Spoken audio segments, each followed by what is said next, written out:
नमस्कार दोस्तों, हम स्वागत करते हैं हमारे चैनल ऐसे सिस्टर्स में। कथा कहानी सुनने से पहले हमारे चैनल को सब्सक्राइब ज़रूर करें, वीडियो को लाइक और शेयर ज़रूर करें। तो कथा कहानी के अंतर्गत आज हम आपको सुनाने जा रहे हैं एकादशी व्रत की कथा, जो भाद्र मास में आती है। उसे जल झूलनी एकादशी के नाम से जानते हैं। इस जल झूलनी एकादशी को परिवर्तनी एकादशी के नाम से भी जाना जाता है। इसकी कथा इस प्रकार है। धर्मराज युधिष्ठिर बोले कि हे भगवान, भादों के शुक्ल पक्ष की एकादशी का नाम क्या है तथा उसकी विधि क्या है? उस एकादशी के व्रत को करने से कौन सा फल मिलता है, वो सब मुझे बताएं। श्री कृष्ण भगवान बोले कि हे राजश्रेष्ठ, अब मैं अनेक पाप नष्ट करने वाली तथा अंत में स्वर्ग देने वाली भादों की शुक्ल पक्ष की वामन एकादशी को कथा को कहता हूँ। उसे आप ध्यान से सुनिए। इस एकादशी को जयंती एकादशी भी कहते हैं। इस एकादशी को सुनने मात्र से समस्त प्राणियों के नाश नष्ट हो जाते हैं। इस एकादशी के व्रत का फल वाजपेयी यज्ञ से के फल से भी अधिक है। इस जयंती एकादशी की कथा से नीच पापियों का उद्धार हो जाता है। यदि कोई धर्मपरायण मनुष्य एकादशी के दिन मेरी पूजा करता है तो मैं उसको संसार की पूजा का फल देता हूँ। जो मनुष्य मेरी पूजा करता है उसे मेरे लोक की प्राप्ति होती है। इसमें किंचित मात्र भी संदेह नहीं है।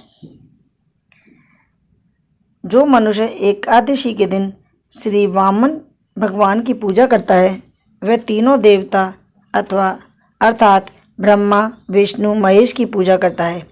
जो मनुष्य इस एकादशी का व्रत करते हैं उन्हें इस संसार में कुछ भी करना शेष नहीं रहता है। इस एकादशी के दिन श्री विष्णु भगवान करवट बदलते हैं, इसलिए इसका नाम परिवर्तनी एकादशी रखा गया है। इस पर भी युधिष्ठिर बोले कि हे भगवान, आपके वचनों के अनुसार मुझे संदेह हो रहा है। आप किस प्रकार सोते हैं और करवट बदलते हैं? आपने बलि को क्यों बांधा और वामन रूप धारण करके क्या लीलाएं की, ये सब मुझे विस्तार से बताइए।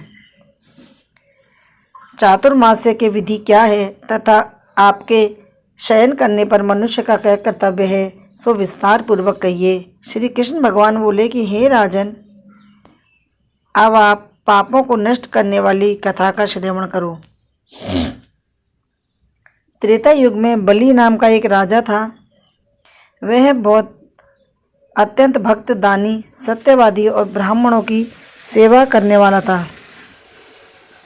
वह सदैव यज्ञ तप आदि किया करता था। वह अपनी भक्ति के प्रभाव से स्वर्ग में इंद्र के स्थान पर राज्य करने लगा। इंद्र तथा अन्य देवताओं ने इस 126 बात को सहन ना कर सके इस बात को सहन ना कर सके और भगवान के पास जाकर प्रार्थना करने लगे। अंत में भगवान ने वामन रूप धारण किया। मैंने भगवान तेजस्वी बालक ब्राह्मण के रूप में राजा बलि को जीता। इस पर राजा युधिष्ठिर बोले कि हे जनार्दन, आपने वामन रूप धारण करके उस बलि को किस प्रकार जीता? इस पर राजा युधिष्ठिर बोले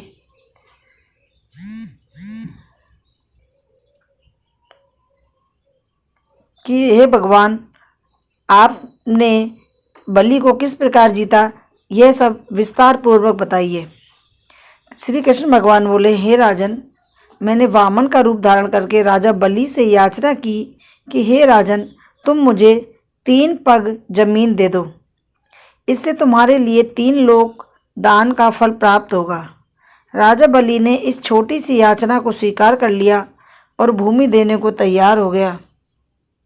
जब मैंने अपने आकार को बढ़ाया और भूलोक में पैर और भुवन लोक में जंघा, स्वर्ग लोक में कमर, महीलोक में पेट, जनलोक में हृदय, तपतलोक में कंठ और सत्यलोक में मुख रखकर अपने सिर को ऊंचा उठा लिया, उस समय सूर्य, नक्षत्र, इंद्र तथा अन्य देवता मेरी स्तुति करने लगे। उस समय मैंने राजा बलि को पकड़ा और पूछा कि हे राजन, अब मैं तीसरा पैर कहाँ रखूं? इतना सुनकर राजा बलि ने अपना सिर नीचा कर लिया। उस पर मैंने अपना तीसरा पैर रख दिया और वह भक्त दानव पाताल को चला गया। जब मैंने उसे अत्यंत विनीत पाया तो मैंने उससे कहा कि हे बलि, मैं तुम्हें सदैव तुम्हारे पास रखूँगा। भादव के शुक्ल पक्ष की परिवर्तनी नामक एकादशी के दिन मेरी एक प्रतिमा राजा बलि के पास रहती है और एक क्षीर सागर में शेषनाग पर शयन करती रहती है। इस एकादशी को भगवान विष्णु सोते हुए करवट बदलते हैं। इस दिन त्रिलोकीनाथ श्री विष्णु की पूजा की जाती है।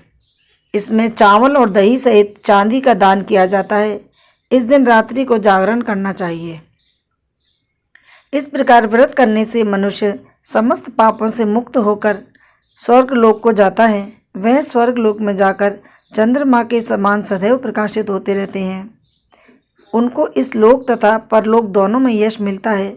जो इन पापों को नष्ट करने वाली कथा को सुनते हैं उन्हें अश्वमेध फल का यज्ञ का फल मिलता है। बोलो विष्णु भगवान की जय।